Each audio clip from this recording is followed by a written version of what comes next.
Assalamualaikum warahmatullahi wabarakatuh. Apa kabar anak ustazah yang soleh dan soleha?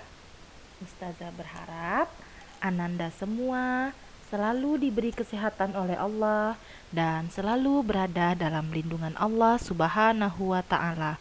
Amin ya Robbal 'Alamin.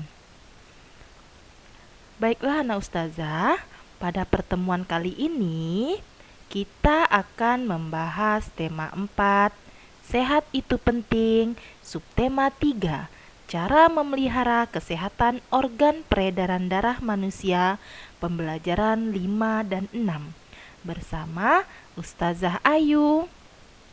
Sebelum kita memulai pembelajaran hari ini, alangkah baiknya kita berdoa bersama-sama dulu ya nak. Berdoa mulai. Bismillahirrahmanirrahim. Raditu billahi robba wa bil islami dina wa bi muhammadin nabiyya wa rasula. Rabbi zidni ilman warzuqni fahman wa amalan sholihan. Amin. Pada tema 4, subtema 3, pembelajaran 5 dan 6, kita akan membahas yang pertama pada muatan SBDP. Simak cerita berikut ini. Udin pandai membuat cerita bergambar atau komik. Kepandaian Udin membuat cerita bergambar karena gemar membaca. Saat liburan sekolah, Udin menggunakan waktunya untuk membuat cerita bergambar. Nah, anak ustazah, masih ingatkah Ananda bagaimana langkah-langkah membuat cerita bergambar? Atau anak ustazah masih ingat bagaimana cara kita merancang gambar cerita? Nah, kita bahas pada slide selanjutnya. Langkah-langkah membuat gambar cerita. Sebelum membuat gambar, kita harus terlebih dahulu menentukan tema. Jika tema sudah ditentukan, kita dapat dengan mudah menentukan alur cerita. Agar dapat melakukannya, coba ingat kembali langkah-langkah membuat gambar cerita.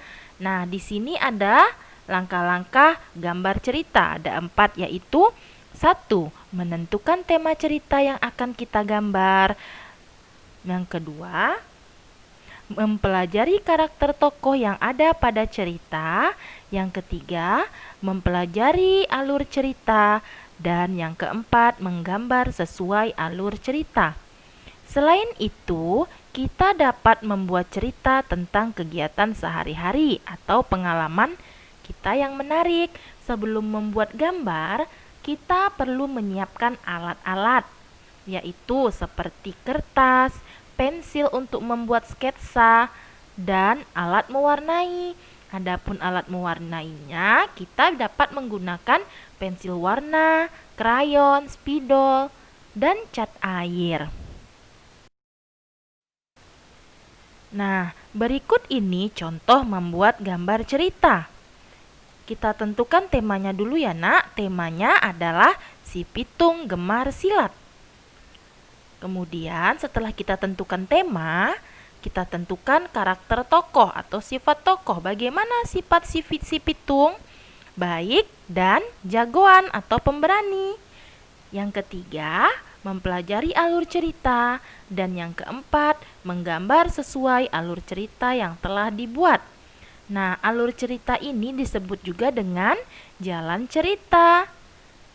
Ayo kita baca bersama-sama ya nak.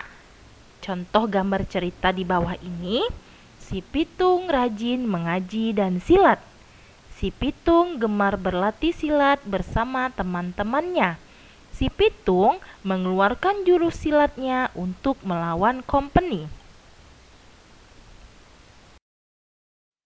Selanjutnya, Pada tema 4, subtema 3, pembelajaran 5 dan 6, kita akan membahas muatan IPA KD 3.4 dan 4.4. Cara menjaga kesehatan organ peredaran darah. Kesehatan organ peredaran darah sangatlah penting bagi tubuh manusia. Apabila sistem peredaran darah mengalami gangguan, aktivitas sehari-hari akan terganggu. Oleh karena itu, kita harus menjaga kesehatan organ peredaran darah agar tubuh kita tetap sehat. Upaya yang dapat dilakukan untuk menjaga kesehatan organ peredaran darah antara lain sebagai berikut. Yang pertama, beristirahatlah yang cukup, tidak bergadang saat malam, dan berolahraga yang teratur, serta memilih makanan yang bergizi seimbang untuk dikonsumsi. Jika kita bisa menjaga kesehatan organ peredaran darah, maka hidup kita akan tetap sehat dan terhindar dari berbagai macam penyakit. Nah, selanjutnya, muatan bahasa Indonesia KD 3.6 dan 4.6. Mengidentifikasi isi makna dan amanat pantun. Pantun merupakan salah satu karya sastra untuk menyampaikan pesan atau maksud tertentu. Maksud tersebut dapat diketahui dari amanat pantun. Amanat pantun umumnya berisi nasihat, ajakan, ataupun saran mengenai suatu hal. Amanat pantun dapat dijumpai pada jenis pantun nasihat atau kiasan. Untuk menentukan amanat pantun, kamu perlu memahami isi pantun dengan baik. Pesan dalam pantun terdapat dalam isi pantun, yaitu baris ketiga dan baris keempat. Adapun langkah-langkah menentukan pesan dan amanat pantun adalah sebagai berikut. Yang pertama, membaca isi pantun. Yang kedua, memahami isi pantun. Yang ketiga, menentukan pesan sesuai isi pantun dengan bahasa yang mudah dipahami. Nah, Ustazah, marilah kita bersama-sama membaca dan menjelaskan amanat pantun. Pantun nasihat 1. Ibu-ibu penjual jamu, pembeli datang bertanya harga. Barang siapa menuntut ilmu, dekat kakinya menuju surga. Amanat yang terkandung pada pantun nasihat 1 yaitu tentang salah satu keutamaan menuntut ilmu, yaitu akan dimudahkan jalan menuju surga. Pantun nasihat 2. Pergi ke pasar bersama Mary, singgah sebentar membeli benang, bertanggung jawab buat hati berseri, semua riang, semua senang. Amanat yang terkandung pada pantun nasihat 2 yaitu jika kita bertanggung jawab akan membuat hati kita berseri-seri dan semua orang akan senang. Pantun nasihat 3. Pagi-pagi makan roti bersama Bu Anya. Wahai kawan yang baik hati, bertanggung jawab wajib hukumnya. Makna yang terkandung pada pantun nasihat 3 yaitu ajakan untuk memiliki sikap tanggung jawab, karena bertanggung jawab merupakan sebuah kewajiban semua orang. Sedangkan pantun nasihat 4, kita baca sama-sama lagi ya nak. Ranting pohon mudah patah, jika dipanjat tidak hati-hati. Orang tua tak boleh dibantah, itulah tanda anak berbakti. Amanat yang terkandung pada pantun nasihat 4 yaitu sebagai seorang anak, kita harus berbakti kepada orang tua dengan cara menuruti dan tidak membantah nasihat orang tua.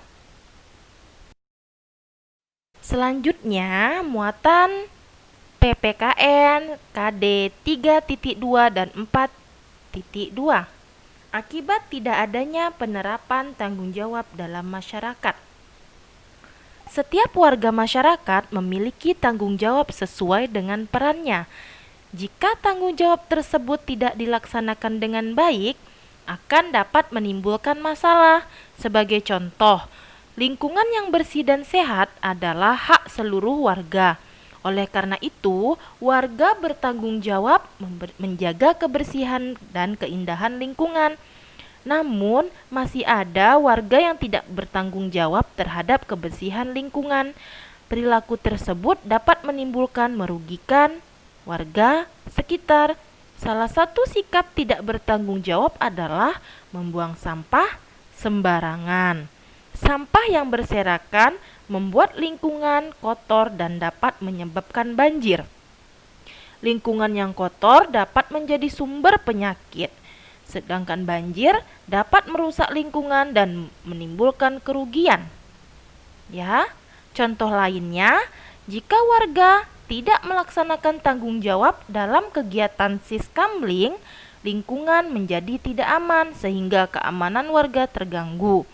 Yang selanjutnya, jika warga tidak menjaga ketenangan, lingkungan menjadi tidak damai sehingga warga tidak nyaman tinggal di lingkungan tersebut.